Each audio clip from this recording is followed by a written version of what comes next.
Hello everyone, আসসালামু আলাইকুম। কেমন আছেন সবাই? আশা করি ভালো আছেন। আলহামদুলিল্লাহ, আমিও ভালো আছি।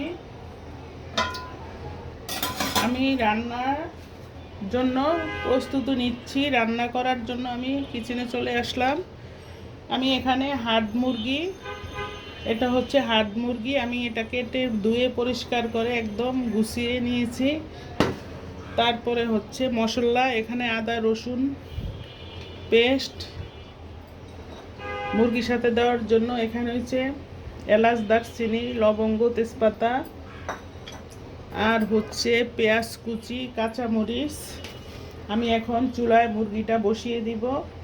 আর আমি আমার জন্য 2 পিস ইলিশ মাছ নিয়েছি, এটা আমি রান্না করে নিব। আমি হলুদ লবণ মেখে রেখেছি। এটা আমার একার জন্য, অন্য কেউ মানে বাসার আর কেউ ইলিশ মাছ খাবে না, আমি একাই খাবো।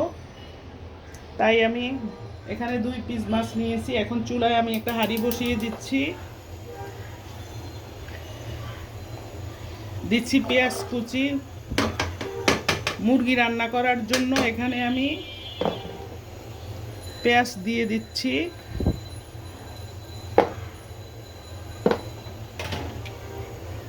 তারপর হচ্ছে দিচ্ছি একটু লবণ। লবণটা দিলে হয় কি, পেস্টটার সাথে লবণটা দিলে পেস্টটা তাড়াতাড়ি গলে যায়, সুন্দর মতো পেস্টটা গলে যায়। তাই আমি পেঁয়াজের সাথে লবণ দিয়েছি। আর এখানে দিচ্ছি তেল। তেলের পরিমাণটা একটু কমিয়ে দিব, কারণ এই মুরগিতে অনেক তেল থাকে।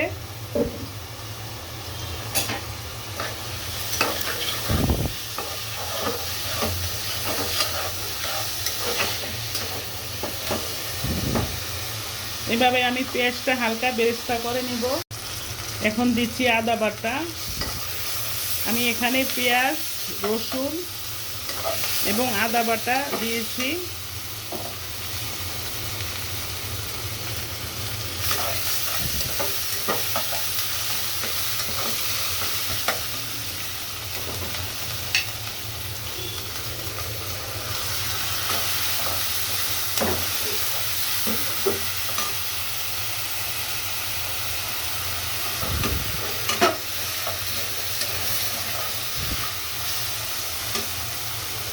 আমি এখন এক এক করে গুঁড়া মশলাগুলো সব দিয়ে দিব।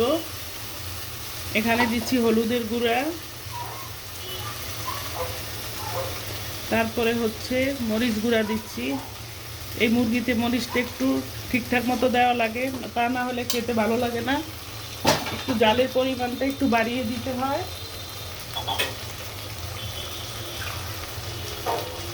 মশলাটা যাতে পুড়ে না যায় একটু পানি দিয়ে দিচ্ছি।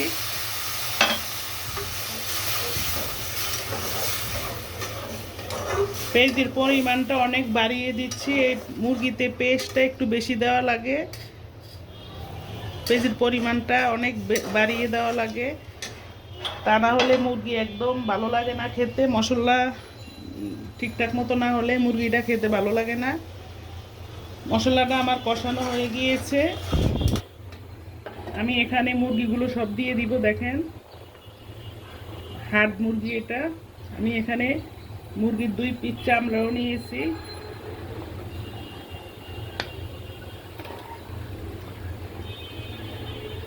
মুরগির পা, গিলা, কলিজা সব কিছু একসাথে দিয়ে আমি মুরগিটা রান্না করে নিচ্ছি। এখন দিব মশলাগুলো।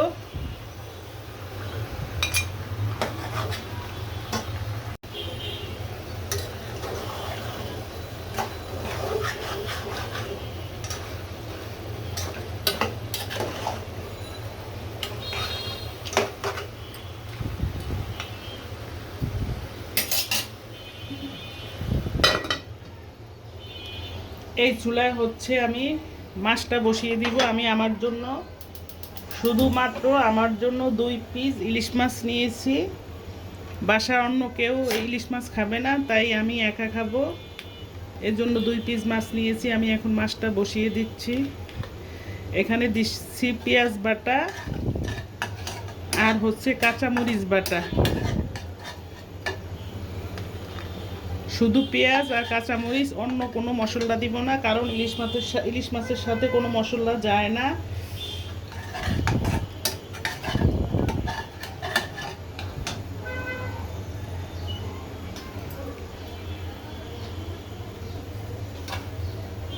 এখন হচ্ছে একটু হলুদের গুঁড়া, একটু মরিচের গুঁড়া দিব একটু মরিচের গুঁড়া দিচ্ছি, হলুদের গুঁড়া,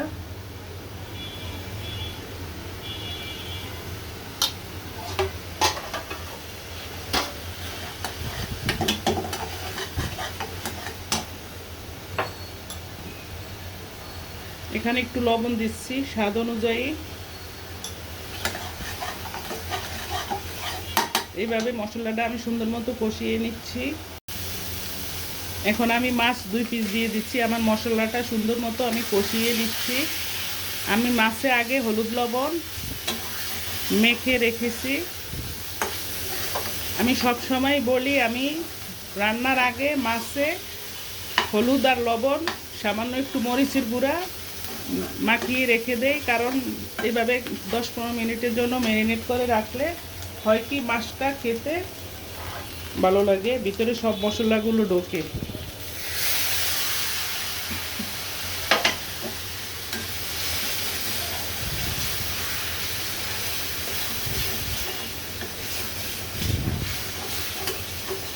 আজকে আমি মাছটা ভেজে নেই, কারণ আমি মাছটা কষিয়ে রান্না করব। এইভাবে ইলিশ মাছ কষিয়ে রান্না করলে খেতে ভালো লাগে, আর বাইজা করলে অতটা ভালো লাগে না। ওইটা আরেক রকম টেস্ট, আর এটা আরেক রকম, এটা টেস্টটা বেশি লাগে এভাবে কাঁচা রান্না করলে, কাঁচা কষিয়ে রান্না করলে।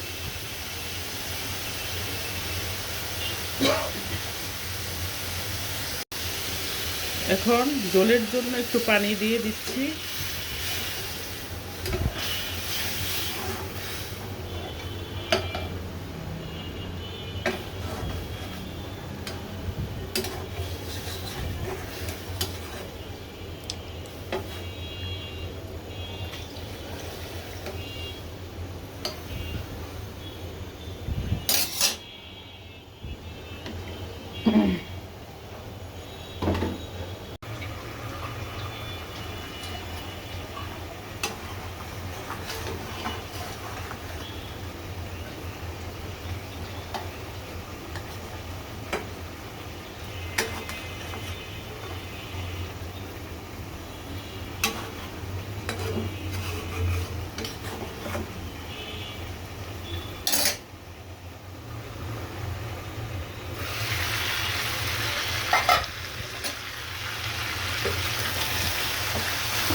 ভাত হয়েছে, ভাত দিব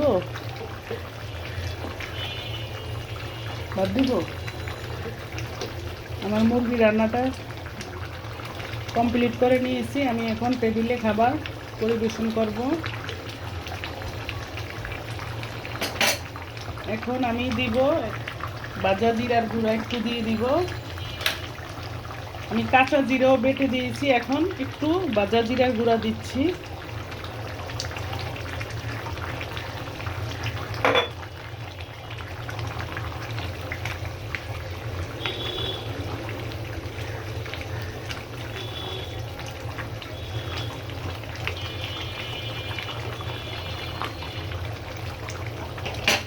আমার রান্নাটা এখানেই শেষ করে নিচ্ছি।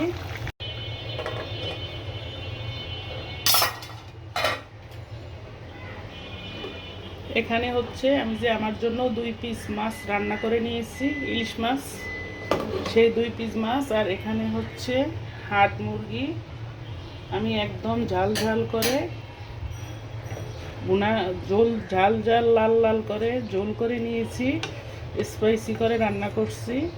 দেখেন কালারটা জাস্ট ওয়াও। মুরগির দুধ মানে চামড়া পাক, চাম পাক সব কিছু দিয়ে আমি মুরগিটা রান্না করে নিয়েছি। কত বড়, উঠাইতেই তো পারছি না। দেখেন একদম আস্তে আস্তে রেখেছি চামড়াগুলো। আমি এখানে 2টা মুরগির চামড়া দিয়েছি, একটা আর একটা হচ্ছে এই।